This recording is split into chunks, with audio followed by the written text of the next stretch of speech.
অভিনন্দন বোর দোয়া cricket team. এই থুকো মায়ের দোয়া ক্রিকেট টিমকে অভিনন্দন, বাংলাদেশ ক্রিকেট টিমকে অভিনন্দন। অনেক দিন পরে একটা ম্যাচ জিতলো মনের মতো করে। আর যে ম্যাচটা খুবই আনন্দদায়ক সবার জন্যই, কারণ হার্ট অ্যাটাক থেকে বেঁচে গেছে। এবার যদি হার্ট অ্যাটাকের মতো ম্যাচটা জিততো তাইলে মনে হয় বাংলাদেশের অর্ধেক মানুষ মারা যেত।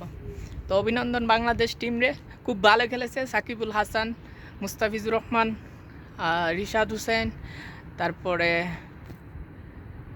আরও যারাই ছিল সবাই ভালো খেলেছে। মাহমুদুল্লাহর কথা না বললেও নাই, কিন্তু দুইজন পিলার প্রত্যেকটা ম্যাচে খারাপ করে। হ্যাঁ আর খেলে গেল আমি জানি না, এটারে অবিলম্বে বাদ দেওয়ার দরকার। লিটন কুমার দাস, তারপরে আছে লর্ড শান্ত। কি কইতাম হেরা বাস দিবার লাগে বাংলাদেশ রেডি তাই। আরে ভাই খেলতারস না, অন্তত পক্ষে 10টা বল খেললা, তাও বাংলাদেশ লাস্ট অব্দি একটা কিছু করব, ঠিক আছে? তা না কইরা তোরা কি করস, 6 বলে 1 রান করে হাওড়ে যাসগা। আচ্ছা যাজ্ঞা, আজকে তো জিতে গেছি, এখন প্রশংসাই বেশি করি। সাকিবুল হাসান অসাধারণ ব্যাটিং করেছে। ওই কয় না পুরান চাল বাড়তে পারে, আজকে সেটা দেখাই দিল সাকিবুল হাসান।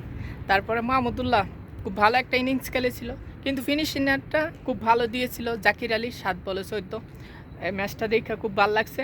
তারপরে মুস্তাফিজের বল দেখা সত্যি আমি অবাক হয়ে গেছি। কি বলডি না করলো, কি টাচ করতো, অসাধারণ বল।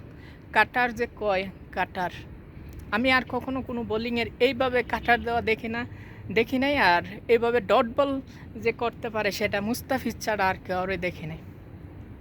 রিশাদ হোসেন খুব খারাপ খেলছিল, কিন্তু বাট ফিরে আইছে, বাংলাদেশে ব্যারেক 3টা উইকেট পর এনে দিয়েছে, খুব ভালো লাগলো।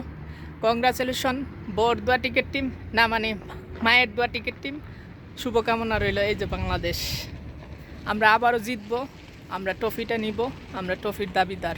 আল্লাহ হাফেজ।